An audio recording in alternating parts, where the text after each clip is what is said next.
Hi അസ്സലാമു അലൈക്കും, welcome back to my channel. ഇപ്പൊ കേരളം ചൂട് പിടിച്ചൊരു ചർച്ചയിലാണുള്ളത്. എന്താണെന്ന് വെച്ച് കഴിഞ്ഞാൽ ഓം പ്രകാശ് വിവാദത്തില് പ്രയാഗ മറ്റും അതുപോലെ തന്നെ ശ്രീനാഥ് ബാസിയും ഉൾപ്പെട്ടിട്ടുണ്ട്.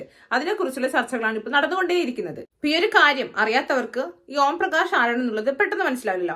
അപ്പൊ ചെറുതായിട്ടൊന്ന് ചുരുക്കി പറഞ്ഞേ, ചെറിയ പുള്ളിയൊന്നല്ല, പക്ഷെ വലിയൊരു പുള്ളി തന്നെയാണ്. എന്ന് വെച്ച് കഴിഞ്ഞാല് ഈ ഗുണ്ട മാഫിയ, അതുപോലെ തന്നെ ലഹരി മാഫിയ, അങ്ങനെയൊക്കെ നമ്മൾ കേട്ടിട്ടില്ലേ, അതിലൊക്കെ ഉൾപ്പെട്ടിട്ടുള്ള നല്ല വമ്പൻ കിടു സ്രാവ് തന്നെയാണ് ഈ മനുഷ്യൻ. ഇവര് വെട്ട് കുത്ത് അങ്ങനെയുള്ള കൊട്ടേഷൻ അങ്ങനത്തെ സംഭവങ്ങൾ ഉണ്ടാവില്ലേ, അതിന്റെ ഒക്കെ മുൻപന്തിയുള്ള ഒരാള് തന്നെ, മഹാവ്യക്തിത്വത്തിനുടമ തന്നെയാണ് ഇയാള്. അപ്പൊ അങ്ങനെയുള്ള ഈ ഒരു മനുഷ്യൻ കൊച്ചിയിൽ വെച്ചിട്ട് ഒരു നക്ഷത്ര ഹോട്ടലിൽ വെച്ചിട്ട് ഒരു വലിയൊരു DJ പാർട്ടിക്ക് വേണ്ടിയിട്ട് ലഹരിയൊക്കെ സപ്ലൈ ചെയ്യാൻ വേണ്ടിയിട്ട് വന്നിട്ടുണ്ട്. അപ്പൊ നമ്മുടെ വായിലൊന്നും കൊള്ളാത്ത നല്ല അടിപൊളി പേരുകളൊക്കെയാണ് ഇതിന് ഉള്ളത്, ഈ ഒരു ലഹരിക്കൊക്കെ ഉള്ളത്. അപ്പൊ എന്തായാലും അതൊന്നും പറയുന്നില്ല, നമുക്ക് ചുരുക്കി കാര്യം പറയാലോ, അതിന് വേണ്ടിയിട്ടാ പറയുന്നത്. അപ്പൊ അതിന് വേണ്ടിയിട്ട് അവരവിടെ റൂം എടുത്തിട്ടുണ്ടായിരുന്നു, 3 റൂമാണ് എടുത്തിട്ടുള്ളത്. അപ്പൊ ഇദ്ദേഹത്തെ കാണാൻ വേണ്ടിയിട്ട് വന്ന പ്രമുഖരായിട്ടുള്ള ആളുകളുടെ ലിസ്റ്റ് അത് കിട്ടിയിട്ടുണ്ട്. ഒരു 20ഓളം പേരുണ്ട്. അതില് സിനിമാ മേഖലയിലുള്ള ആൾക്കാരും ഉൾപ്പെട്ടിട്ടുണ്ട്. അപ്പൊ അതിൽ വന്ന പേരില് നമുക്ക് എല്ലാവർക്കും അറിയാവുന്ന 2 പേരുകളാണ് ഇപ്പൊ പുറത്ത് വന്നിട്ടുള്ളത്, ശ്രീനാഥ് ബാസിയും അതുപോലെ തന്നെ പ്രയാഗ മാർട്ടിനും. അപ്പൊ ആദ്യം തന്നെ ഈ ഒരു കേസിൽ പറയുമ്പോൾ ഈ ശ്രീനാഥ് ബാസിയുടെ പേരിൽ ഇപ്പോന്നല്ല, കുറച്ചു നാൾ മുന്നേ തന്നെ കുറെ വാർത്തയൊക്കെ വന്നിട്ടുണ്ട്. ശ്രീനാഥ് ബാസി അതുപോലെ ഷെയ്ൻ നിഗം അതിന്റെ ഒക്കെ പേരിൽ ഈ ഷൂട്ടിംഗ് സെറ്റിൽ വെച്ചിട്ട് തന്നെ മയക്കുമരുന്ന് ഉപയോഗിച്ചതിന്റെ പേരിൽ കേസും കാര്യങ്ങളൊക്കെ ഉണ്ടായിട്ടുണ്ട്. എന്നാൽ അതിന്റെ ചെറിയൊരു ഫുട്ടേജ് കൂടി നമുക്കൊന്ന് കാണാം, എന്നിട്ട് ബാക്കിയുള്ള കാര്യങ്ങൾ പറയാം. ലഹരി ഉപയോഗത്തിൽ കേസെടുക്കാനോ പരിശോധന നടത്താനോ തയ്യാറാകാതെ സർക്കാരിന്റെ ഒളിച്ചുകളി. ഫെഫ്ക ഒഴികെ സിനിമാ മേഖലയിൽ പ്രവർത്തിക്കുന്ന സംഘടനകൾ ലഹരി ഉപയോഗമുണ്ടെന്ന് തുറന്നു സമ്മതിക്കുമ്പോഴും സർക്കാരും പോലീസും അനങ്ങാപ്പാറ നയം സ്വീകരിക്കുകയാണ്. ഇത്തരം കേസുകളിൽ സാധാരണക്കാരന്റെ നെഞ്ചത്ത് കയറുന്ന പോലീസ് സംഭവം അറിഞ്ഞില്ലെന്ന മട്ടിലാണ്. ലൊക്കേഷനുകളിൽ പരിശോധന നടത്തുന്നതിനോട് യോജിക്കുന്നതായി ഫിലിം പ്രൊഡ്യൂസേഴ്സ് അസോസിയേഷൻ വ്യക്തമാക്കിയിരുന്നു. മന്ത്രി, സാംസ്കാരിക വകുപ്പ് മന്ത്രിയോട് ഇത്തരം ഉപയോഗം നടക്കുന്നുണ്ട്, വളരെ കുഴപ്പത്തിലാണ് ഇൻഡസ്ട്രി എന്നുള്ളത് ഞങ്ങൾ പറഞ്ഞിട്ടുണ്ട്. അദ്ദേഹം തന്നെ അതിനകത്ത് വേണ്ട നിലപാടെടുത്തിട്ടുണ്ട്. ഇപ്പൊ നമ്മൾ പല കാര്യങ്ങളും ഇപ്പൊ അവിടെ എക്സൈസുകാരോട് അവിടെ ചാരായം ഉണ്ടെന്ന് പറഞ്ഞത് പിടിപ്പിക്കാൻ പറ്റത്തില്ലല്ലോ. അതുകൊണ്ട് പല കാര്യങ്ങളും ഇത് അല്ലല്ല, ഞങ്ങൾ അങ്ങനെ പറയുന്നില്ല, അങ്ങനെയല്ല എക്സൈസ് പിടിക്കുന്നത്, എപ്പോഴും രഹസ്യമായിട്ടാണ്. ഇതൊക്കെ എന്തായാലും കേരളത്തിൽ ഉപയോഗിക്കാൻ വേണ്ടി കൊണ്ടുവരുന്നതാണെന്ന് എല്ലാവർക്കും അറിയാം. അപ്പൊ അതനുസരിച്ച് നമ്മൾ പറയുന്നത് ഞങ്ങളുടെ ഇൻഡസ്ട്രിയിലും ഇത്തരം കാര്യങ്ങൾ നടക്കുന്നുണ്ട്, അത് ഒഴിവാക്കാനുള്ള നിലപാട് ഞങ്ങൾ എടുക്കുന്നു. അത് സംസ്ഥാന സർക്കാരിന് വേണമെങ്കിൽ അതിന്റെ ലിസ്റ്റ് കൊടുക്കാൻ തയ്യാറാണെന്നും പറഞ്ഞിട്ടുണ്ട്.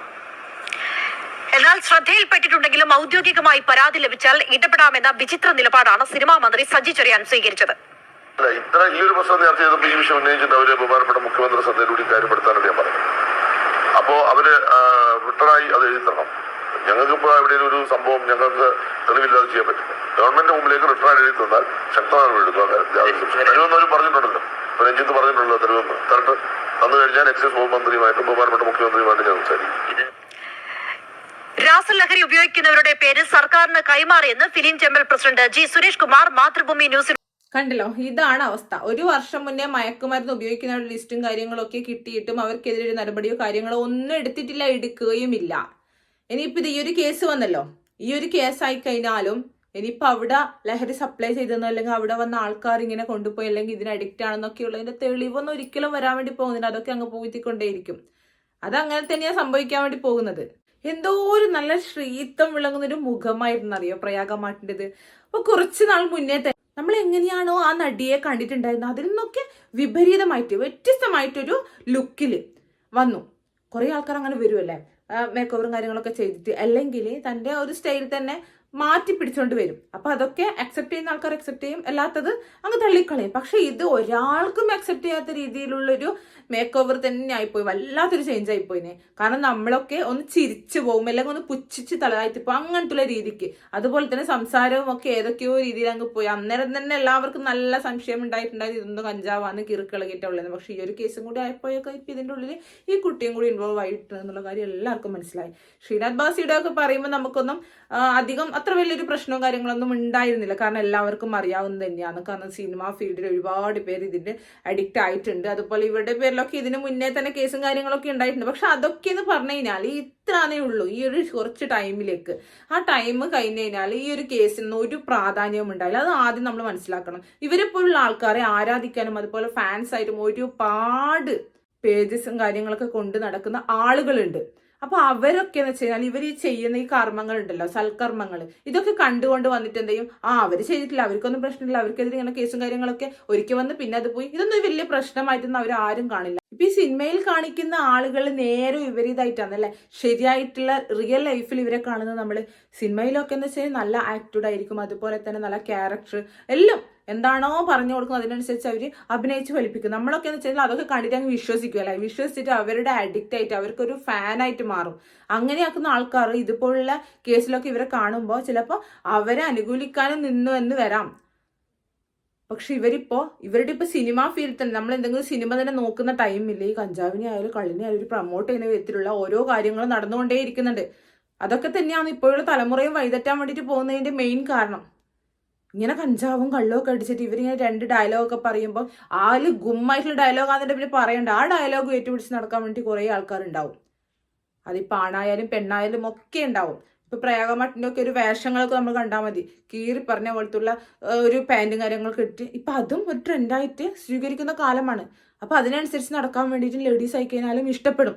കാരണം ഒരു സെലിബ്രിറ്റി അല്ലേ ഈ ഒരു ലുക്കിൽ നടക്കുന്നത്, അപ്പൊ നമുക്കും ഇത് യൂസ് ആക്കാലോ അങ്ങനെ വിചാരിച്ചിട്ട്. കാരണം അവരെ ഇഷ്ടപ്പെടുന്ന ആളുകൾ അങ്ങനെ ചെയ്യും. ഇപ്പൊ ശരിക്കും പറഞ്ഞാൽ സിനിമാ ഫീൽഡിലെ കാര്യങ്ങളൊക്കെയാണ് പ്രാവർത്തികമാക്കാൻ വേണ്ടിയിട്ട് പലരും അവരുടെ ലൈഫിൽ ശ്രമിച്ചുകൊണ്ടേ ഇരിക്കുന്നത്. ഇങ്ങനെയുള്ള ആൾക്കാർ ഇതുപോലുള്ള കേസിലൊക്കെ പെട്ട് കഴിഞ്ഞാൽ ഒരു പ്രശ്നവും അവർക്ക് ഉണ്ടാവില്ല, അവരെങ്ങനെയാ ഊരിയിട്ട് അങ്ങ് പുറത്തേക്ക് വന്നാളി. പക്ഷെ സാധാരണക്കാർ ഇത് ചെയ്തിട്ടുണ്ടെങ്കിൽ ഒരിക്കലും അതിൽ നിന്ന് രക്ഷപ്പെടാനോ അല്ലെങ്കിൽ ആ ഒരു കുഴുക്കിൽ നിന്ന് അഴിഞ്ഞു വരാനോ കഴിയില്ലെന്നുള്ളത് മനസ്സിലാക്കിക്കൊള്ളുക. പിന്നെ ഇപ്പൊ പൊതുവെ സിനിമാ മേഖലയ്ക്ക് നല്ല പേരാണല്ലോ ഉള്ളത്.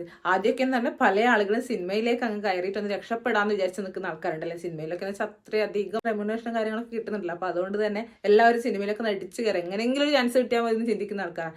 ഇപ്പോ ആ ഒരു മേഖല അങ്ങനെ കുത്തഴിഞ്ഞ മേഖലയായിട്ട് പോയിട്ടാണ് ഉള്ളത്. ഈ ഹേമ കമ്മിറ്റി റിപ്പോർട്ടിന്റെ അടിസ്ഥാനത്തിൽ തന്നെ നമുക്ക് എല്ലാവർക്കും കുറേ ആൾക്കാരുടെ മുഖപടലം അങ്ങ് അഴിഞ്ഞു വീണിട്ടുണ്ട്. പക്ഷെ അതെന്തായി കഴിഞ്ഞാലും നമുക്ക് നോക്കാം എവിടം വരെ എത്തുന്നുള്ളത്. കാരണം എത്ര രൂക്ഷമായ കേസായി കഴിഞ്ഞാലും അതിനെ അട്ടിമറിക്കാനും ഒക്കെ കഴിവുള്ള ആൾക്കാർ രംഗത്തുണ്ട്. അതുകൊണ്ട് തന്നെ ഇതൊന്നും എവിടെയും എത്താൻ വേണ്ടി പോകുന്നില്ല. എന്നാലും കുറച്ചു പേർക്കെങ്കിലും മനസ്സിലായിട്ടുണ്ടാവും സിനിമാ മേഖലയെ കുറിച്ച്.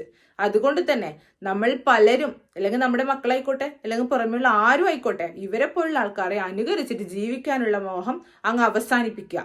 ഇനി ഇവർ ലഹരി ഉപയോഗിക്കുമ്പോൾ അത് ചെയ്യാം, അല്ലെങ്കിൽ ഇവരൊന്ന് സിഗരറ്റ് വലിച്ച് അങ്ങ് ഊതിയിട്ട് 2 ഡയലോഗ് അങ്ങ് വിട്ട് കഴിഞ്ഞാൽ അതേപോലെ നമ്മൾ ചെയ്യാന്ന് വിചാരിച്ചു കഴിഞ്ഞാൽ അതൊക്കെ വളരെ മോശം തന്നെയാണ്. അങ്ങനെയൊക്കെ ചെയ്ത് കഴിഞ്ഞാൽ നമ്മൾക്ക് എന്താവും, പിന്നെ പലരും പറയുന്നൊരു കേസുണ്ട്, ഇവരൊക്കെ ലഹരി ഉപയോഗിച്ചിട്ട് ഇവർക്കൊരു പ്രശ്നവുമില്ല, പിന്നെ സാധാരണക്കാർ ഉപയോഗിക്കുമ്പോൾ മാത്രം എന്താ പ്രശ്നം എന്നുള്ളത്, കഞ്ചാവൊന്നും ഒരു പ്രശ്നമില്ല എന്നുള്ളത്. അതൊക്കെ നമുക്ക് തോന്നുന്ന കാര്യമാണ്. നമ്മളെപ്പോഴുള്ള ആൾക്കാർ ഇതിൽ അഡിക്റ്റ് ആയിട്ടുണ്ടെങ്കിൽ എന്ത് തന്നെ അയക്കുന്നത് നമ്മുടെ കുടുംബം അടക്കില്ലാതെ ഇപ്പോൾ പല സ്ഥലത്തും നമ്മൾ കേട്ടിട്ടുള്ളല്ലേ, കഞ്ചാവൊക്കെ അടിച്ച് സ്ഥിരതയില്ലാത്ത അവസ്ഥയിലേക്ക് പോയി കഴിഞ്ഞിട്ട് വീട്ടുകാരെ അയക്കാനും അല്ലെങ്കിൽ അമ്മയെ അയക്കാനും പെങ്ങളെ അയക്കാനും ആരെയും മനസ്സിലാവാതെ തലക്കടിച്ച് കൊല്ലുന്ന കാര്യങ്ങൾ അങ്ങനെ പലതും കേട്ടിട്ടുണ്ട്. അപ്പൊ അതുകൊണ്ട് തന്നെ ഇവരെ പോലത്തുള്ള ആൾക്കാർ ഇതുപോലെ ലഹരി മരുന്നിന്റെ കേസിലൊക്കെ ഉൾപ്പെട്ടിട്ടുണ്ടെങ്കിൽ നമ്മൾ ആദ്യം മനസ്സിലാക്കുക, ഇതിൽ നിന്ന് ലാഭം കൊയ്യാൻ വേണ്ടിയിട്ട് ഇവരെ പോലുള്ള ആൾക്കാർ ശ്രമിക്കുമ്പോൾ അതിൽ പെട്ടുപോകുന്ന സാധാരണക്കാരായിട്ടുള്ള ജനങ്ങളാണ്. അപ്പൊ സാധാരണക്കാരായിട്ടുള്ള ജനങ്ങൾ ഇതിലൊക്കെ പെട്ട് കഴിഞ്ഞാൽ ഒരിക്കലും ഊരി വരാൻ വേണ്ടി പറ്റില്ല. ഇവരെ പോലുള്ള ആൾക്കാരുടെ ഫാനൊക്കെ ആയിട്ട് മാറുന്നതിനേക്കാൾ നല്ലത് നമുക്ക് വേറെ എന്തെങ്കിലും പണി അല്ലെങ്കിൽ ഇറന്നിട്ടെങ്കിലും ജീവിക്കാൻ ചിന്തിക്കുന്നതാ.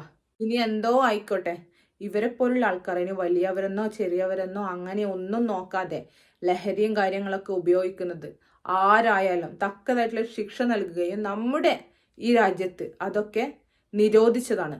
ഈ കാര്യങ്ങൾ മനസ്സിലാക്കിയിട്ട് തക്കതായിട്ടുള്ള ശിക്ഷ ഇവർക്ക് കൊടുത്തിട്ട് ഇനി ഇത് ഉപയോഗിക്കാൻ വേണ്ടിയിട്ട് ആരെങ്കിലും മുതിരുന്നുണ്ട് അല്ലെങ്കിൽ ഇതുപോലുള്ള സപ്ലൈയും കാര്യങ്ങളൊക്കെ നടക്കുന്നുണ്ട് എന്നുണ്ടെങ്കിൽ അതൊന്നും നടക്കുകയില്ല, അല്ലെങ്കിൽ അതൊന്നും നടത്തിക്കില്ല എന്നുള്ള അങ്ങനെയുള്ളൊരു ഭരണം നമുക്ക് കീഴിൽ കൊണ്ടുവരണം സർക്കാർ. അങ്ങനെയാണെങ്കിൽ ഇതുപോലുള്ള വാർത്തകളൊന്നും നമുക്ക് കേൾക്കാതിരിക്കും. അല്ലാത്ത പക്ഷം ഇതും എഴുതിത്തള്ളുന്ന രീതിക്കാണ് പോകുന്നതെങ്കിൽ വരും തലമുറയിലും കൂട്ടായിട്ട് ഇതുപോലുള്ള ആൾക്കാരുണ്ടാവും നമ്മുടെ തലമുറയെ നശിപ്പിച്ച് കൊല്ലാൻ വേണ്ടിയിട്ട്, അതിൽ നിന്ന് രക്ഷപ്പെടാൻ വേണ്ടിയിട്ട് അല്ലെങ്കിൽ രക്ഷപ്പെടുത്താൻ വേണ്ടിയിട്ട് ഒരു മാതാവിനോ ഒരു പിതാവിനോ ആർക്കും കഴിയില്ല. കാരണം ഇവരെ പോലുള്ള ഈ സിനിമാ നടന്മാരെ പോലെയുള്ള ആൾക്കാരാണ് ഇതിന് മുന്നിൽ വന്നിട്ട് അല്ലെങ്കിൽ ഇവരെ മുന്നിൽ വന്നിട്ട് കൈകൊടുത്തിട്ട് സലാം പറയുന്നതെന്നുണ്ടെങ്കിൽ ആൾക്കാർ വേഗം അതിലങ്ങ് വീഴും. കാരണം ഒരു സെലിബ്രിറ്റി അല്ലേ വന്നിട്ട് ഇതൊക്കെ പറയുന്നത് അല്ലെങ്കിൽ ഇതൊക്കെ തരുന്നതെന്ന് വിചാരിച്ചിട്ട്. അപ്പൊ അങ്ങനെയുള്ള കാര്യങ്ങളിലേക്കൊന്നും മറ്റുള്ളവരെ നയിച്ചു കൊണ്ടുപോകാതിരിക്കണമെന്നുണ്ടെങ്കിൽ ഇവരെപ്പോലുള്ള ആൾക്കാർക്ക് ഈ ലഹരിയും കാര്യങ്ങളൊക്കെ ഉപയോഗിക്കുന്നത് അല്ലെങ്കിൽ സപ്ലൈ ചെയ്യുന്നത് എത്ര സെലിബ്രിറ്റി ആയിക്കഴിഞ്ഞാലും അവർക്കെതിരെ തക്കതായിട്ടുള്ള ശിക്ഷ തന്നെ സർക്കാർ കൊണ്ടുവരണം. അല്ലാതിരുന്നാൽ പിന്നെ നമ്മളെപ്പോലുള്ള ആൾക്കാരൊന്നും എന്ത് പറഞ്ഞിട്ടും കാര്യമില്ല. നമ്മളെപ്പോലൊരു മാതാപിതാക്കൾ അങ്ങനെ പറഞ്ഞാൽ മതി. നമ്മളെപ്പോലുള്ള ഒരു മാതാവായാലും പിതാവായാലും നമ്മളെ മക്കളെ നല്ല രീതിയിലേക്ക് ഒന്ന് വളർത്തി കൊണ്ടുവരണം എന്ന് വിചാരിച്ചു കഴിഞ്ഞാൽ അതൊന്നും നടക്കില്ല. കാരണം വെച്ച് കഴിഞ്ഞാൽ ഇന്ന് ഇന്റർനെറ്റ് സജീവമായിട്ടുള്ള സുലഭമായിട്ടുള്ള കാലഘട്ടമാണ്. അപ്പം നമ്മൾ പറയുന്നതല്ല, ബാക്കിയുള്ളവർ എന്താണോ പറഞ്ഞു കൊടുക്കുന്നത് അതാണ് നമ്മുടെ മക്കൾ അക്സെപ്റ്റ് ചെയ്യാൻ വേണ്ടി ശ്രമിക്കുക.